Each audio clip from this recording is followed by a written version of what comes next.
पहली सवाल क्या कह रहा है ध्यान से समझेंगे। बोल रहा है कोशिका की खोज किसने की थी। आप सभी ने जानते हैं कि कोशिका का जो खोज था रॉबर्ट हुक के द्वारा किया गया था। किसके द्वारा किया गया था बहादुर लोग? रॉबर्ट हुक के द्वारा कोशिका की खोज किया गया था। कोई दिक्कत? रॉबर्ट हुक के द्वारा कोशिका की खोज किया गया था 1665 में। आइए अगली सवाल क्या बोल रहा है, ध्यान से देखेंगे कि कोशिका का पावर हाउस किसे कहा जाता है। कोशिका का जो पावर हाउस है वो किसे कहा जाता है, ये सवाल आपसे कह रहा है ना। तो कोशिका के पावर हाउस हाउस बोला जाता है माइटोकॉन्ड्रिया को बोला जाता है। किसे बोला जाता है बहादुर लोग? तो माइटोकॉन्ड्रिया को कोशिका के पावर हाउस बोला जाता है। कोई दिक्कत? और क्लास देखने से पहले क्लास को आप लाइक कर देंगे, और क्लास को सब्सक्राइब नहीं किया तो सब्सक्राइब कर लेंगे बहादुर लोग, है ना। क्योंकि डेली बेस पर हम लोग कभी फिजिक्स के तो कभी बायोलॉजी, कभी केमिस्ट्री, कभी हिस्ट्री, कभी पॉलिटी के बारी बारी से मैं डेली प्रतिदिन 50 सवाल लेके आते हैं। लेकिन आज हम लोग 65 सवाल को हम लोग देखेंगे। कितने सवाल को देखेंगे? 65 सवाल को। तो वीडियो को लाइक एंड सब्सक्राइब कर देंगे दोस्तों लोग। आइए अगले सवाल क्या बोल रहा है ध्यान से देखेंगे। बोल रहा है कि पादप कोशिका में कौन सा अंग पाया जाता है। पादप कोशिका में कौन सा अंग पाया जाता है, तो इसके बारे में सवाल कर रहा है। तो पादप कोशिका में कौन सा अंग पाया जाता है? तो पादप कोशिका में बहादुर कोशिका भित्ति पाया जाता है ना। कोशिका भित्ति पाया जाता है। कोई दिक्कत भाई? कुछ नहीं पाया जाता है। कोशिका भित्ति जो पेड़ के पौधा दिखता है, पेड़ पौधा ना, पेड़ पौधा ऊपर वाला है कोशिका भित्ति, अंदर कोशिका झिल्ली भी होता है। पादप में कोशिका भित्ति और कोशिका झिल्ली दोनों होते हैं, जबकि मानव में सिर्फ और सिर्फ कोशिका झिल्ली होती है। क्योंकि अंदर का जो लिक्विड उसको बाहर नहीं निकल लेता है, झिल्ली चलते मानव में पाया जाता है। और पेड़ पौधा का मजबूती प्रदान करने में कोशिका भित्ति का भी बहुत महत्वपूर्ण योगदान होता है, सेलुलोज का भी होता है। तो कोई दिक्कत यहाँ तक सवाल में? आइए सवाल नंबर 4 क्या बोल रहा है कि डीएनए मुख्य रूप से कहाँ पाया जाता है। तो डीएनए मुख्य रूप से पाया जाता है नाभिक में। कहाँ पाया जाता है बहादुर लोग? ऑप्शन नंबर सी, नाभिक में पाया जाता है। कोई दिक्कत? नाभिक में पाया जाता है। कोई दिक्कत है तो बहादुर बोलिए। चलिए सवाल नंबर हम लोग आगे देखते हैं। सवाल नंबर 5 क्या कर रहा है कि प्रोटीन संश्लेषण का स्थान है। तो प्रोटीन संश्लेषण का स्थान है तो राइबोसोम जो है प्रोटीन संश्लेषण का काम करता है। क्या? प्रोटीन संश्लेषण का स्थान है राइबोसोम। राइबोसोम, लाइसोसोम नहीं, राइबोसोम। कोई दिक्कत? अगले सवाल बोल रहा है कि प्रोटीन संश्लेषण स्थान है। वो सेम सवाल 2 आ गया, 5 5 2 आ गया। देखिए इधर ही 5 है और इधर ही 5 है। चलिए कोई दिक्कत नहीं है, तो आप एक ही याद करेंगे। आइए अगले सवाल बोल रहा है कि मानव शरीर में हड्डियों की संख्या कितनी है। तो मानव शरीर में आप सभी लोग जानते हैं, इसके लिए तो बताएंगे भी नहीं तो बता दीजिएगा। क्योंकि कितना होता है? 206 होता है मानव शरीर में। मानव शरीर में कोई दिक्कत? जिसमें आपको अलग अलग भाग कहीं पूछ, जैसे आपसे पूछ देगा कि कान में कितने हड्डी होते हैं, कान में हड्डियों की संख्या कितनी होती है। तो आप कमेंट करके बताइए। कमेंट करके सभी लोग कमेंट करके बताएंगे कि कान में कितने हड्डी होते हैं। डायरेक्ट कमेंट करके बताइए कान में कितने हड्डी होते हैं। आगे बोला है कि मानव शरीर की सबसे बड़ी हड्डी कौन सी है। तो मानव शरीर की सबसे बड़ी हड्डी है फीवर हड्डी है, जो है फीवर जो हड्डी है वो फीवर जो है मानव शरीर का सबसे बड़ी हड्डी है बहादुर लोग। क्या है? मानव शरीर का सबसे बड़ी हड्डी फीवर है। कोई दिक्कत? मानव शरीर का सबसे बड़ी हड्डी कौन है बहादुर लोग? तो फीवर है। कोई दिक्कत? कोई दिक्कत है तो बोलिए। अगले सवाल क्या कह रहा है, सवाल नंबर 8 कि रक्त का लाल रंग किसके कारण होता है। रक्त जो है लाल रंग हीमोग्लोबिन के कारण होता है। इसमें हीमोग्लोबिन पिगमेंट पाया जाता है ना। हीमोग्लोबिन पाया जाता है जिसके कारण क्या होता है रक्त का रंग क्या होता है? लाल दिखता है। कोई दिक्कत? समझने में कोई दिक्कत है तो बोल सकते हैं। सवाल नंबर आगे बोल रहा है कि हृदय में कितने कक्ष होते हैं। तब सभी लोग जानते हैं कि हृदय में कितने कक्ष होते हैं। चलिए तो बताइए। Option number A B C D सब दिया गया है। तो हृदय में 4 चेंबर होते हैं। कितने कक्ष होते हैं बहादुर लोग? 4 कक्ष होते हैं। कितने होते हैं? 4 कक्ष होते हैं हृदय में। कोई दिक्कत? सवाल नंबर बोल रहा है कि इंसुलिन इंसुलिन हार्मोन स्रावित होता है। इंसुलिन हार्मोन स्रावित कहाँ से होता है बहादुर? अग्नाशय से होता है। और कहाँ से? अग्नाशय। अग्नाशय से इंसुलिन हार्मोन स्रावित होता है, अग्नाशय से। कोई दिक्कत? सवाल नंबर आगे बोल रहा है कि प्रकाश संश्लेषण के लिए आवश्यक गैस कौन कौन है। प्रकाश संश्लेषण की आवश्यक गैस कौन है? तो प्रकाश संश्लेषण के लिए बहुत महत्वपूर्ण कौन है बहादुर? तो ये कार्बन डाइऑक्साइड। क्या है? तो कार्बन डाइऑक्साइड आवश्यक गैस है ना। हाँ, प्रकाश संश्लेषण के बाद ये निकलता है, लेकिन ये आवश्यक है बाद में। कार्बन डाइऑक्साइड क्या है? आवश्यक है ना। ये जो ऑक्सीजन इसके बाद निकलती है। अगली सवाल बोल रहा है, पत्तियों का हरा रंग किस कारण होता है? तो यानी कि पत्ती में क्या पाया जाता है जिसके कारण हरा होता है? तो क्लोरोफिल। आप सभी लोग जानते हैं बात कि क्लोरोफिल की वजह से पत्तियाँ कैसा दिखता है? तो पत्ती हरा दिखता है। कोई दिक्कत है? अगली सवाल आते हैं, भोजन का परिवहन पौधों में किससे होता है? भोजन का परिवहन पौधों में किससे होता है? किससे होता है? तो अगली सवाल आते हैं तो सवाल का इसका आंसर क्या हो जाएगा? तो option number B for ball. मतलब कहने का मतलब है कि भोजन भोजन जो है, ये मान लीजिए पेड़ पौधा है, यहाँ से भोजन किसके सहारे जाता है? तो जाइलम, जाइलम से जल लेके जाता है, और भोजन को हर एक पार्ट में पहुँचाने का काम कौन करता है? तो फ्लेम करता है ना। जाइलम, जाइलम जैसे जल, इस जल ले जाता है, लेकिन भोजन के बारे में बात कर दिया तो भोजन कौन? तो फ्लेम। कोई दिक्कत? आगे बोल रहा है, जड़ का मुख्य कार्य क्या है? जड़ का मुख्य कार्य क्या है? जड़ का मुख्य कार्य क्या है? यही बोल रहा है, जड़ का मुख्य कार्य क्या है बहादुर? तो जल का अवशोषण करना। क्या है? तो जल का अवशोषण, जल का अवशोषण करना है ना बहादुर लोग। क्या काम है? तो जल का अवशोषण करना। आइए अगले सवाल बोल रहा है कि पौधों में भोजन किस रूप में संचित होते हैं? मतलब पौधा में भोजन जो है किस रूप में होता है? हर कोई जानता है स्टार्च के रूप में होता है। किसके रूप में बहादुर? स्टार्च के रूप में होता है। स्टार्च के रूप में भोजन पाया जाता है, वो रूप में संचित होता है, संचित, है ना। अगली सवाल क्या कर रहा है कि जंतुओं के अध्ययन को क्या कहते हैं? बहुत मस्त सवाल है। जंतुओं के अध्ययन के जूलॉजी बोलते हैं। क्या बोलते हैं? जूलॉजी। क्या बोलते हैं बहादुर? जंतुओं का अध्ययन क्या बोलते हैं? तो जूलॉजी बोलते हैं। जूलॉजी बोलते हैं। आइए नेक्स्ट सवाल। नेक्स्ट सवाल बोलता है कि सबसे बड़ा जीव सबसे बड़ा जीव कौन सा है बहादुर? चलिए, कौन सबसे बड़ा जीव पूछ रहा है? सबसे बड़ा जीव कौन सा है? तो इसका आंसर कौन हो जाएगा बहादुर? चारों में से तो नीली हवेल जो है सबसे बड़ी जीव है ना। सबसे बड़ी जीव नीली हवेल सबसे बड़ी जीव है। कोई दिक्कत है बहादुर? चलिए, तो इसको टिक लगा देते हैं, नीली हवेली सबसे बड़ी जीव है ना। आगे आइए, अगली सवाल क्या बोल रहा है और ध्यान से देखेंगे। सवाल नंबर 18, मछलियों में श्वसन किससे होती है? मछली में श्वसन किससे होती है? तो आप हर कोई जानते हैं कि मछली मछली जो है श्वसन गलफड़े से करते हैं। किससे बात? किससे सांस लेते हैं? तो गलफड़े से। पानी में जो घुलनशील गैस है, ऑक्सीजन है, उसको अपने ग्रहण करते हैं, है ना। अगली सवाल बोल रहा है कि मनुष्य का हृदय होता है। मनुष्य का हृदय क्या था? एक कच्छी, दो कच्छी, तीन कच्छी, चार कच्छी। तो मनुष्य का हृदय जो होता है ना, ये चार कच्छी होते हैं बहादुर। चार चैम्बर होते हैं। कितने? तो चार कच्छी होते हैं। चार कच्छे, जैसे मैं ऐसे आपको दिखेगा ऐसे। मान लीजिए कि हमारा हृदय है बहादुर, हृदय हमारा है, तो ऐसे दिखेगा, है ना, ऐसे। आले आलिंद निलय, आलिंद बाय आलिंद दाय, दो गो आलिंद होता है, मतलब बाय आलिंद दाय आलिंद, बाय निलय दाय निलय। कोई दिक्कत है बहादुर लोग? आइए अगली सवाल हम लोग आते हैं। सवाल बोल रहा है कि आनुवांशिकी के जनक कौन है? आनुवांशिकी के जनक कौन है बहादुर? तो बहुत मस्त सवाल है। तो मेंडलीव जो है आनुवांशिकी का जनक है। कौन है? तो मेंडलीव आनुवांशिकी का जनक बोला जाता है। कोई दिक्कत? डीएनए की संरचना कैसी होती है? क्या डबल है, डबल हेलिक्स होती है, या सिंगल होती है, गोलाकार होती है, त्रिकोणीय होती है? तो क्या होती है डीएनए की? डीएनए की संरचना जो होती है डबल हेलिक्स होती है। कैसे होती है? तो डबल डबल हेलिक्स होते हैं डीएनए में। डीएनए में कैसे होते हैं? तो डबल हेलिक्स होती है। मनुष्य मनुष्य में गुणसूत्रों की संख्या कितनी है? तो मनुष्य में गुणसूत्रों की संख्या आप हर कोई जानते हैं बहादुर कि 46 है। मतलब 23 जोड़ा है बहादुर। गुणसूत्रों की संख्या 46 है ना। गुणसूत्रों की संख्या कितनी है? तो 46 है। 23 जोड़ा। अगली सवाल है, लिंग निर्धारण किसके द्वारा होता है? क्या?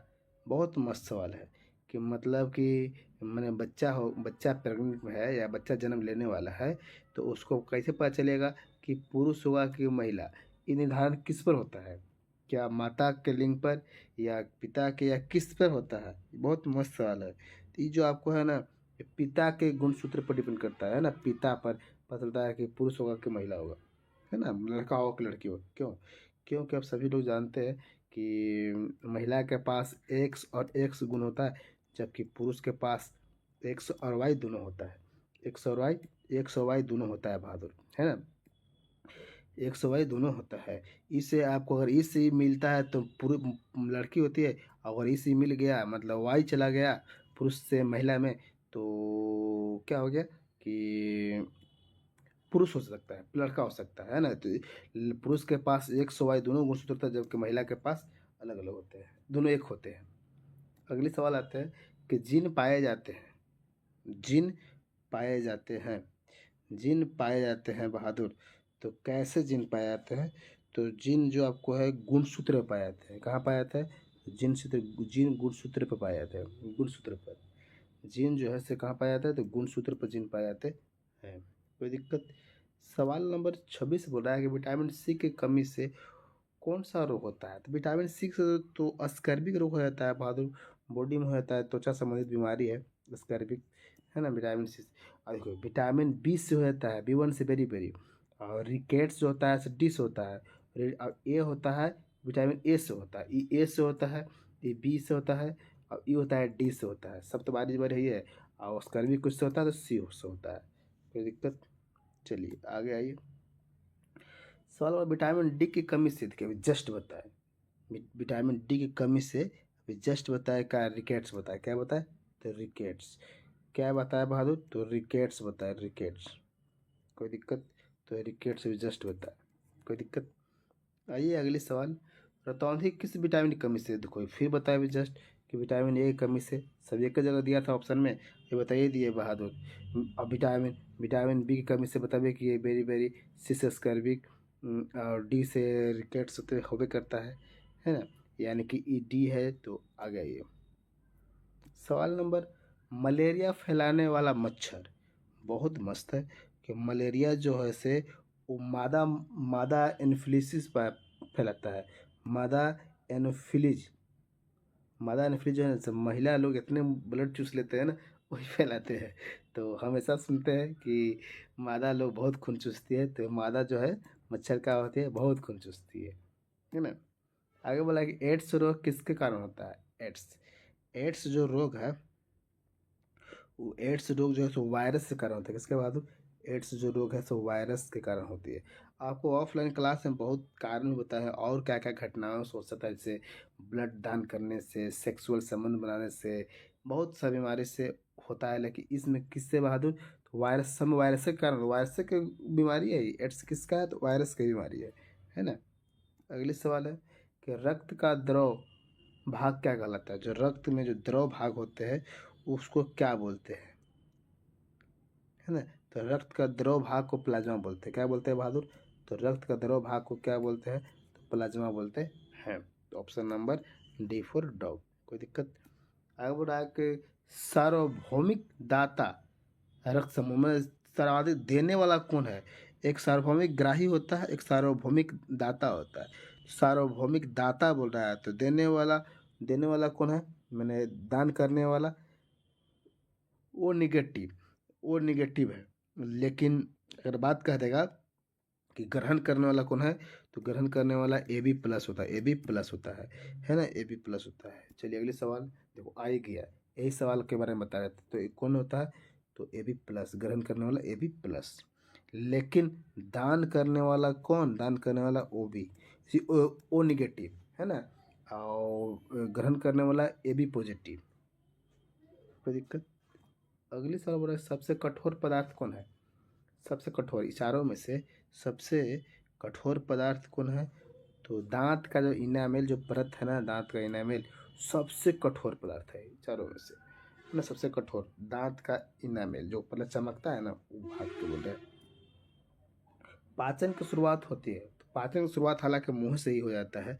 कहाँ से होता है बहादुर? तो पाचन की शुरुआत मुख से ही हो जाती है। कहाँ से? तो मुख से ही हो जाती है पाचन की शुरुआत। पाचन की शुरुआत कहाँ से हो जाती है? तो मुख से ही हो जाती है ना। अमाशय में पाया जाने वाला अम्ल कौन सा है?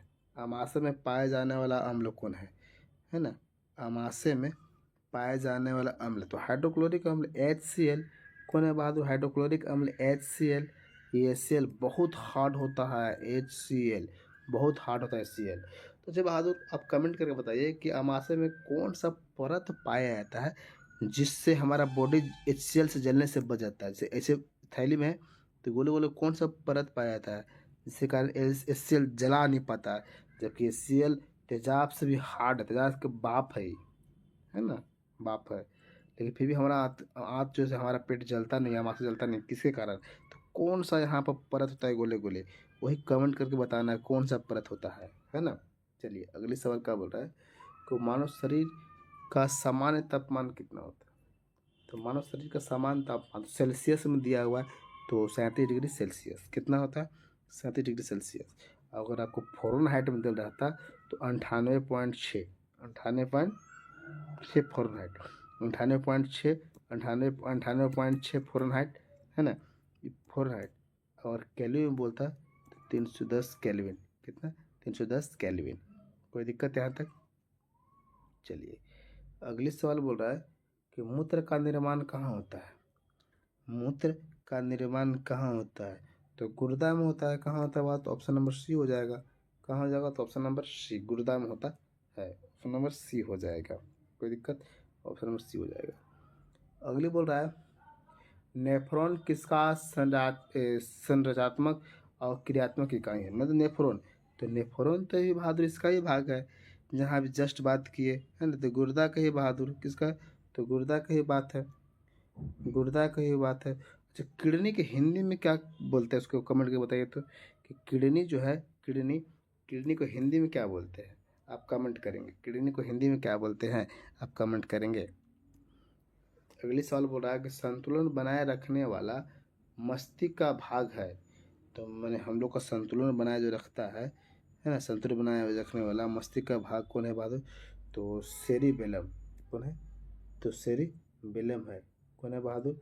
तो सेरिबेलम है। कोई दिक्कत? सेरिबेलम है। पसीना किस ग्रंथि से निकलता है? बहुत मस्त सवाल, सवाल तो ज़बरदस्त आज है। पसीना किस ग्रंथि से? तो पसीना आपको श्वेत ग्रंथि से, किस पसीना जहाँ से निकलती है पसीना श्वेत ग्रंथि से।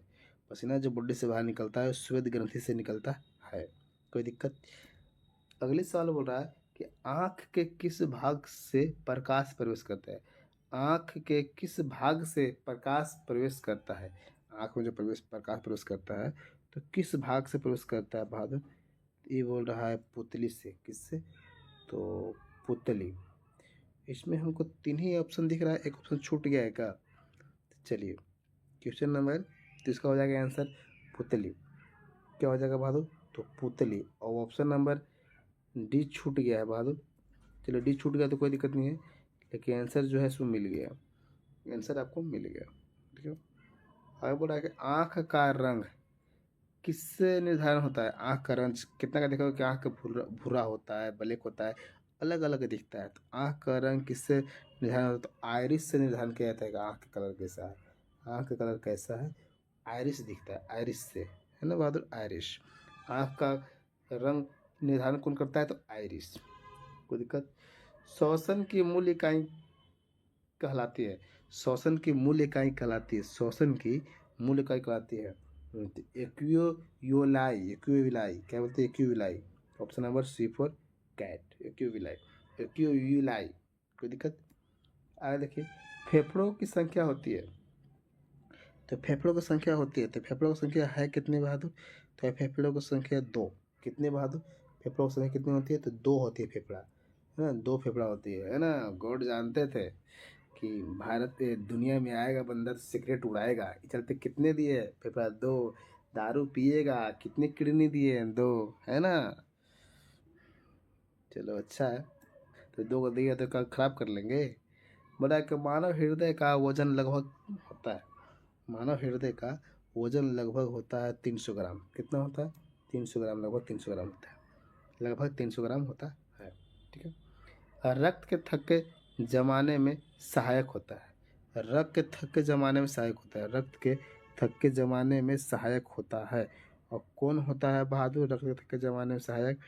तो प्लेटलेट जो है रक्त के थक्के जमाने में सहायक होता है। रक्त के थक्के जमाने में सहायक होता है प्लेटलेट्स। कौन? तो प्लेटलेट्स। कोई दिक्कत बहादुर?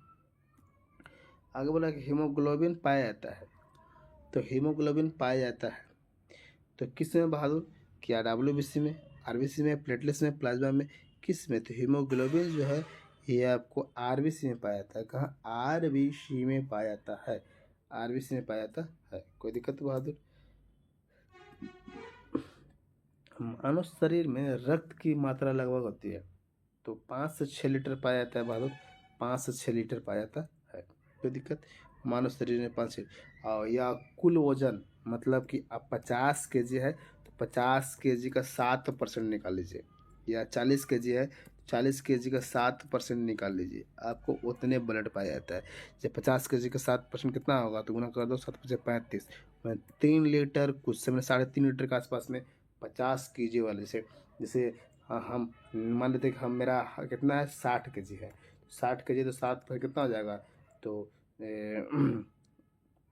तो 2 जीरो, 1 जीरो से ख़त्म, तो 7×6 = 42, मतलब 4.2 इतना लीटर हमारे अंदर ब्लड है ना। तो वजन का 7% निकालते हैं।